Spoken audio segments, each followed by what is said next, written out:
Hello everyone, how are you guys? I really hope you all are doing well.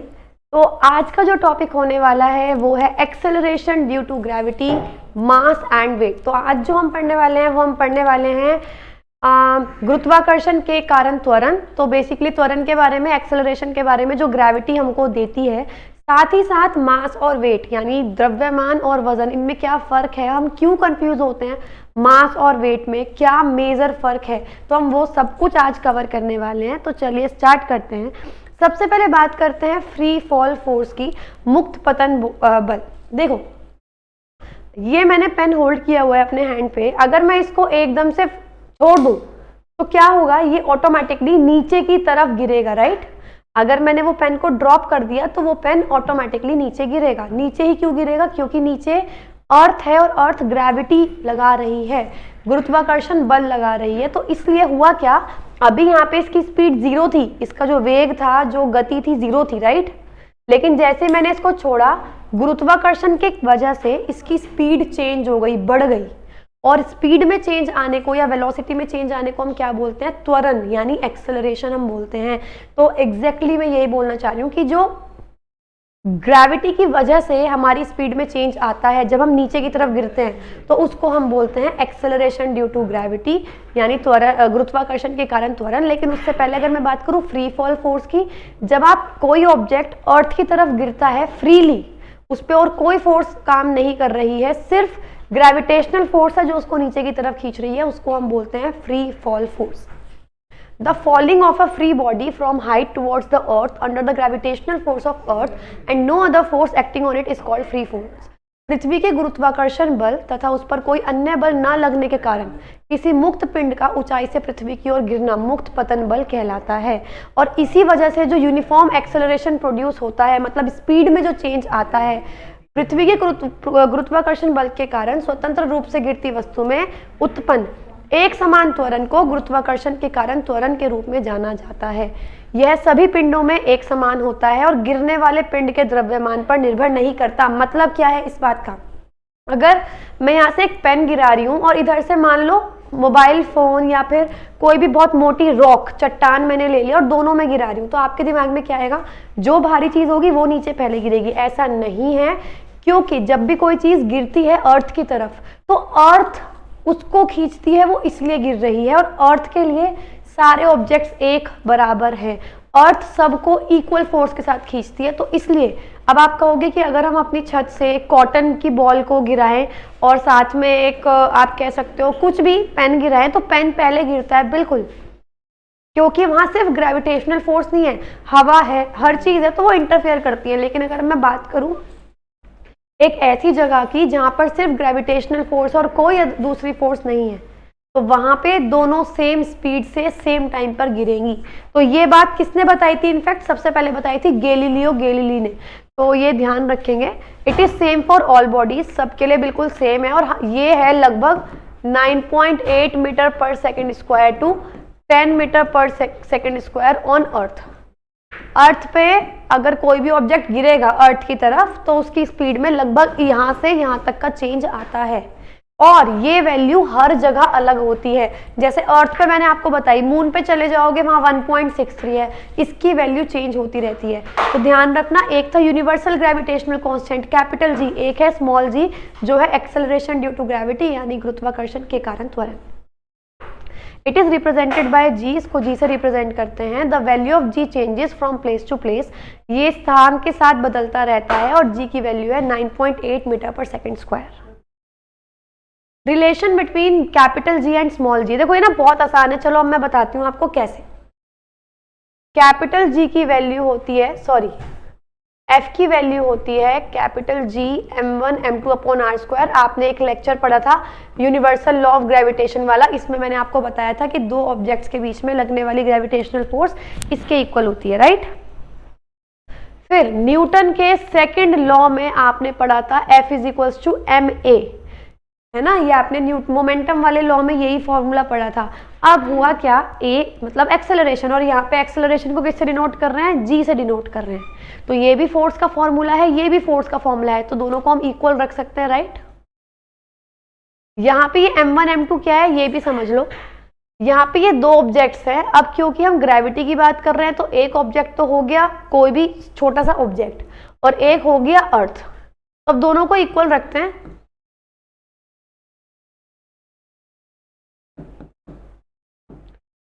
m से m cancel, तो small g की value आ गई Gm/r²।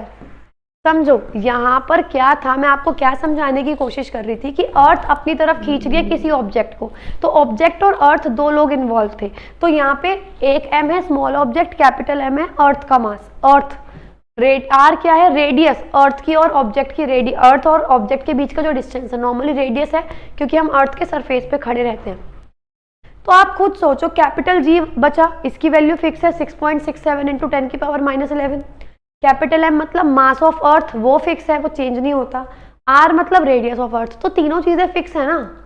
अर्थ की बात कर रही हूँ तो अर्थ की वैल्यू डलेंगी, अगर मून की बात कर रहे हो तो मून की वैल्यू डलेगी, मून का मास अलग है, मून की रेडियस अलग है, इसीलिए G की वैल्यू हर प्लैनेट के लिए अलग होती है। और अगर आप इसमें अर्थ की वैल्यूज पुट करोगे, क्योंकि रेडियस अर्थ की हर जगह अलग है, अर्थ की शेप प्रॉपर स्फेरिकल ना होकर हल्की सी ओवल शेप है, यानी ऊपर नीचे से हल्की सी फ्लैट है और ये साइड से इक्वेटर पे तो थोड़ा लंबी है, तो इस वजह से इसकी रेडियस सेम नहीं है। तो इसलिए जी की वैल्यू अर्थ पे हल्की सी रेंज करती है बिटवीन 9.8 मीटर पर सेकेंड स्क्वायर टू 10 मीटर पर सेकेंड स्क्वायर। तो जी क्या है, gravitational constant, m is for mass of earth, r radius of earth 10। अब इसके अंदर ऑब्जेक्ट का स्मॉल m तो कहीं आ ही नहीं रहा, यहाँ से हमको पता लगा g की वैल्यू मास पे डिपेंड नहीं करती जो ऑब्जेक्ट गिर रहा है, यानी सारे ऑब्जेक्ट जो गिर रहे हैं वो बराबर टाइम में बराबर स्पीड से गिरेंगे। और ये बात किसने बताई थी, गैलीलियो ने।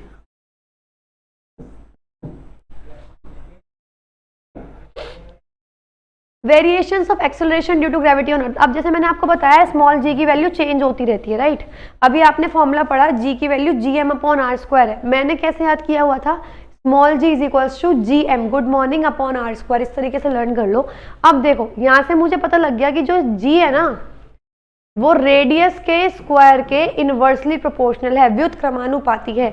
जहां रेडियस ज्यादा होगी वहां g ऑटोमेटिकली कम हो जाएगा। तो देखो ये बहुत आसान है जो मैं आपको बता रही हूँ। आप पृथ्वी से ऊपर जा रहे हो, अर्थ से ऊपर जा रहे हो तो जी की वैल्यू घटेगी, आप अर्थ के अंदर जा रहे हो तो भी जी की वैल्यू घटेगी। अब बात करते हैं सरफेस पे। अब सुनो, सरफेस पे आपकी दो रेडियस है, ये है पोल्स की रेडियस, ध्रुव की रेडियस, और ये है इक्वेटर पे रेडियस, यानी मध्यांतर पे जो रेडियस होती है।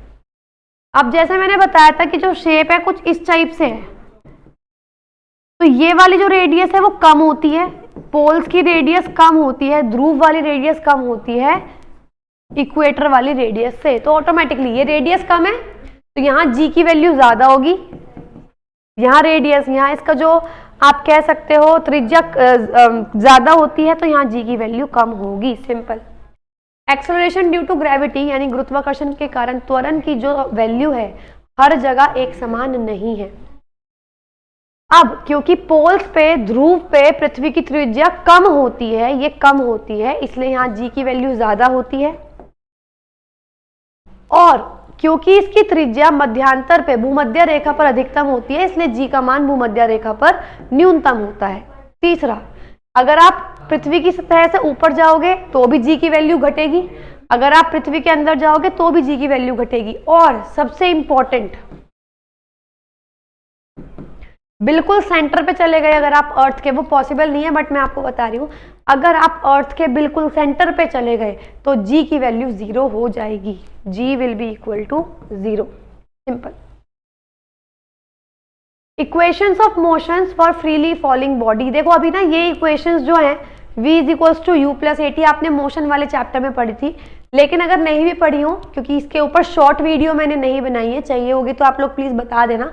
बेसिकली उसमें कुछ है ही नहीं उस चैप्टर में, 3 चीजें हैं कि अगर कोई ऑब्जेक्ट ट्रैवल कर रहा है, मतलब वो एक जगह से दूसरी जगह जा रहा है, तो 3 इक्वेशंस को फॉलो करता है, 3 समीकरणों को वो कह सकते हो फॉलो करता है। सबसे पहला है v बराबर u प्लस AT, अगला है v equals ut plus half AT square, s equals ut plus half AT square, तीसरा है v square equals u square plus 2a। सब इसमें है क्या, ये सब क्या है? v होता है फाइनल वेलोसिटी यानी अंतिम वेग।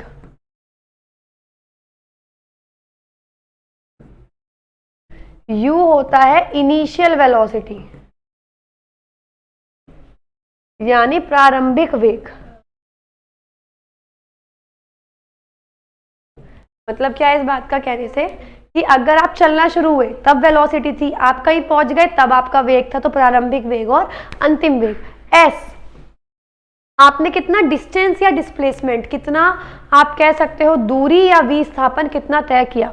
इसके अलावा a वो है एक्सेलरेशन यानी त्वरण। लेकिन जब इस चैप्टर की बात करते हैं, यार आपको कैसे पता लगेगा इस चैप्टर में आए, जब भी अर्थ इन्वॉल्व हो जाती है, पृथ्वी इन्वॉल्व हो जाती है और जो रास्ता है वो इस तरीके से ना रहकर ऊपर नीचे को हो जाता है, पृथ्वी से दूर या पृथ्वी की तरफ गिरने के लिए हो जाता है, तो हर उस जगह ये जो a है एक्सेलरेशन त्वरण, इसको हम बदल देंगे एक्सेलरेशन ड्यू टू ग्रेविटी से, यानी a की बजाय हम बदल देंगे g में।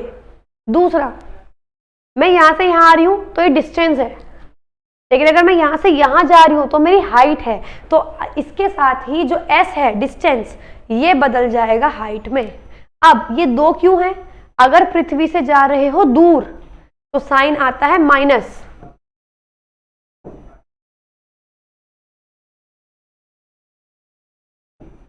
अगर पृथ्वी से दूर जा रहे हो तो इन समीकरणों में बीच में माइनस आ जाएगा। पृथ्वी के जा रहे हो, पृथ्वी की तरफ जा रहे हो, नीचे की तरफ गिर रहे हो तो प्लस आ जाएगा। तो बेसिकली आपको क्या बताया है? आपको बताया है 3 इक्वेशन थी। पहली थी v बराबर u प्लस at, v ऐसा ही रहेगा, u ऐसा ही रहेगा, a की जगह g और t। पृथ्वी की तरफ जा रहे हो तो प्लस, दूर जा रहे हो तो माइनस।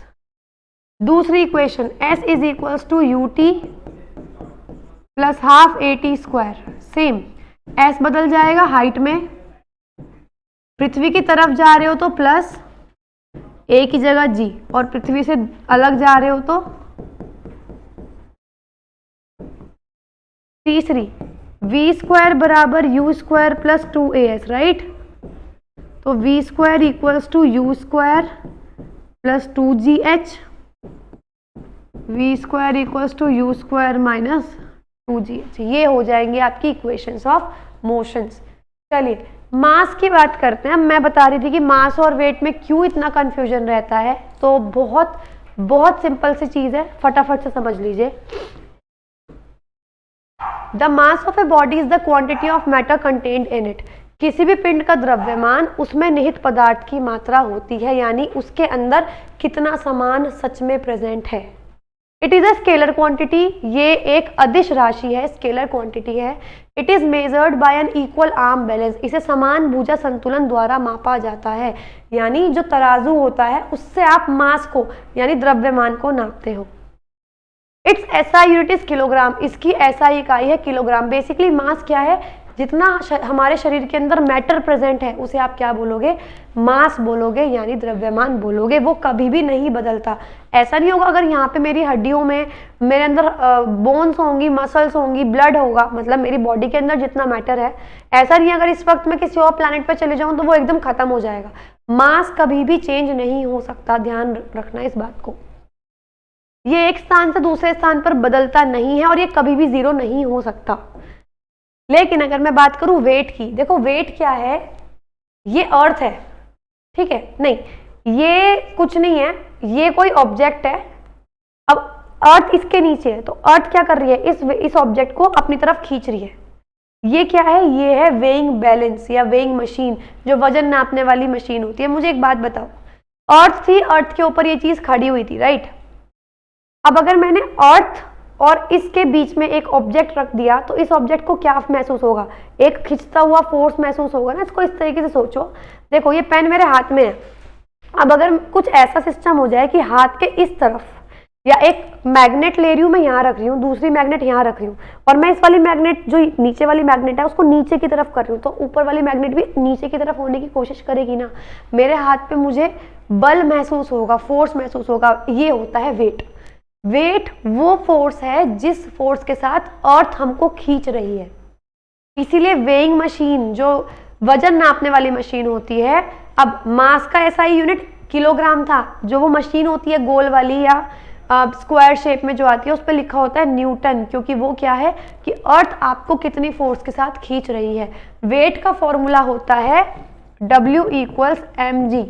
आपके मास को, आपके द्रव्यमान को जो आपके शरीर के अंदर है उसको पृथ्वी खींच रही है। पृथ्वी जब खींचती है तो कितनी स्पीड के साथ खींचती है? g। जो त्वरण देती है वो g देती है। तो W का फॉर्मूला होता है, वेट का फॉर्मूला होता है mg, जो बराबर होता है फोर्स के। तो वेट और फोर्स बराबर होते हैं। ये वो फोर्स है जिसके साथ आप अर्थ की तरफ, पृथ्वी की तरफ खींचते जाते हो। इसकी SI यूनिट इकाई है। ये एक वेक्टर क्वांटिटी है क्योंकि हमेशा नीचे की तरफ लगती है, डायरेक्शन इन्वॉल्व है।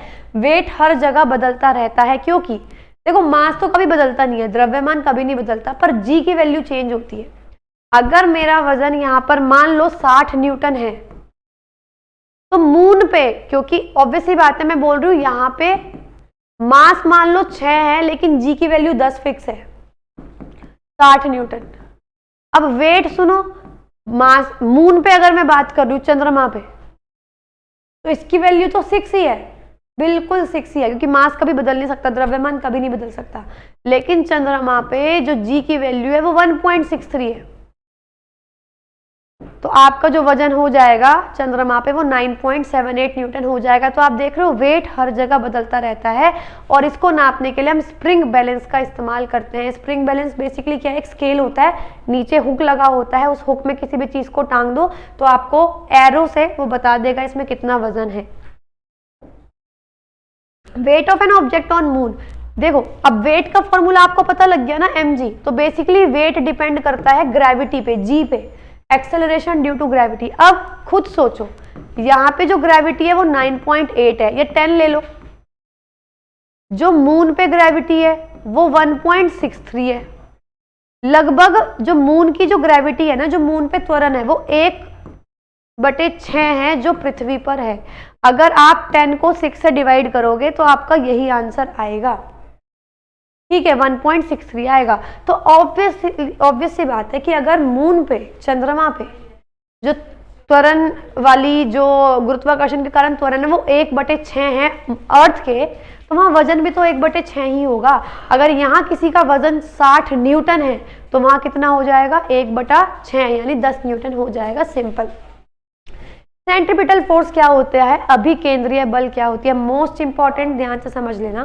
देखो आप मान लो कीरिंग है, आप गोल गोल घुमा रहे हो, अब कीरिंग को बदल दो एक स्टोन से, पत्थर से, आपने पत्थर बांधा हुआ है रस्सी से, आप गोल गोल घुमा रहे हो, तो आपको हाथ पे ना सेंटर में बहुत फोर्स महसूस होगी, एक बल महसूस होगा जब आप गोल गोल घुमाओगे, अपनी तरफ खिंचाव महसूस होगा, उसको हम बोलते हैं सेंट्रीपिटल फोर्स या फिर अभिकेंद्रीय बल।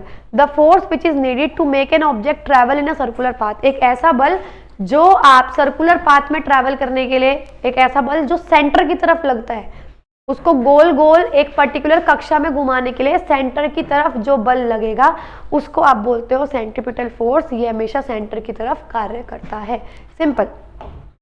चलिए फर्स्ट क्वेश्चन की बात करते हैं। Which law explains about the tides due to moon and the sun. ये क्वेश्चन बेसिकली इस चैप्टर का नहीं है, बट आप लोग मुझे बताओगे कि वो कौन सा नियम है जो चंद्रमा और सूर्य के कारण होने वाले ज्वर भाटे के बारे में नियम स्पष्ट करता है। तो ये पहले पढ़ा चुकी हूँ दूसरी क्लास में, ये है लॉ ऑफ ग्रेविटेशन यानी गुरुत्वाकर्षण का नियम। The force of earth gravity, earth की ग्रेविटी की जो फोर्स है, मतलब वेट ही पूछ रहा है ना, ग्रेविटी जितना फोर्स लगाती है वो तो वेट ही है ना, तो वेट का फॉर्मूला पूछ रहा है आपसे, mg होता है एवरी किलोग्राम। 1 किलोग्राम है मास, क्योंकि मास होता है किलोग्राम में, वेट होता है न्यूटन में, ध्यान रखना। ग्रेविटी की वैल्यू 10 हो गई तो 10 न्यूटन जो है वो वेट आ गया 1 किलोग्राम, यानी 1 किलोग्राम को पृथ्वी 10 न्यूटन के साथ खींचती है, ध्यान रखना। तो अगर आप ये समझो कि आपका वजन 50 है तो 50 का मतलब क्या हो गया कि 5 न्यूटन का मास है आप में, 5 किलोग्राम का मास है और 10 की फोर्स के साथ पृथ्वी आपको खींच रही है। Who among the following was the first to conclude that in vacuum, निर्वात में सारे के सारे ऑब्जेक्ट, सभी वस्तुएं समान त्वरण के साथ गिरती हैं, समान समय पर भूमि पर गिरती हैं। ये मैं बता चुकी हूँ कि all the objects fall with the same acceleration and at the same time in vacuum. तो ये कौन थे? Galileo Galilei. Next, once a satellite has been launched into the orbit, अगर एक बार सैटेलाइट को, उपग्रह को कक्षा में लॉन्च कर दिया जाता है तो केवल एक फोर्स है जो उसका मोशन गवर्न करती है, जो उसका जो नियम है, जो गति है, उसको कंट्रोल करती है। ये मैं बता चुकी हूँ, रिपीटेड क्वेश्चन है। ये है आपकी gravitational force. Which of the following helps keep earth atmosphere in place, पृथ्वी के जो वातावरण है वो पृथ्वी से चिपका हुआ रहता है, किसकी वजह से? गुरुत्वाकर्षण बल की वजह से, ऑब्वियसली बात है। पर किसके गुरुत्वाकर्षण की बल की वजह से? सूर्य, चंद्रमा या पृथ्वी? ऑब्वियसली बात है पृथ्वी के गुरुत्वाकर्षण बल की वजह से। गाइज, ये था आज का टॉपिक। आई होप आपको समझ में आ गया होगा। एसएससी के रिगार्डिंग अपडेट्स के लिए चैनल को सब्सक्राइब करना मत भूलिएगा। इसी के साथ कंप्लीट फाउंडेशनल जो नॉलेज है, प्रॉपर एवरी कंसेप्ट जिसमें इन्वॉल्व किया गया है, उसका कंप्लीट जनरल अवेयरनेस का बैच एप्लीकेशन पर अवेलेबल है, तो आप लोग आज ही एनरोल कर सकते हैं। इसी के साथ सारी पीडीएफ्स के लिए और इन सभी एग्जाम्स की प्रीवियस ईयर कंपाइलेशन के लिए Telegram channel RBE revolution bye education को ज्वाइन करना मत भूलिएगा। हमारी जो वेबसाइट है, जिसका लिंक डिस्क्रिप्शन बॉक्स में दे रखा है, उसमें भी आपके पास बहुत सारे test free of cost available हैं, तो आप आज ही अटेम्प्ट कर सकते हैं। इसी के साथ RBE एप्लीकेशन जब आप लॉन्च करेंगे तो आपको डिफरेंट बैचेस मिल जाएंगे अपनी रिक्वायरमेंट के हिसाब से। अगर आपको इंडिविजुअल सब्जेक्ट्स के चाहिए वो भी बैच हैं, अगर आपको सारे सब्जेक्ट्स कंबाइंड चाहिए तो हमारा ऑफिसर बैच है, आप सभी लोग उसके बारे में जानते हैं। यूट्यूब पे जो प्लेलिस्ट हमने बनाई है आप उनको भी चेकआउट कर लीजिएगा ताकि कोई भी वीडियो आपकी मिस ना हो जाए। तो गाइज, ये थी आज की वीडियो। हम लोग मिलेंगे नेक्स्ट वीडियो में, तब तक के लिए have a good day and good bye.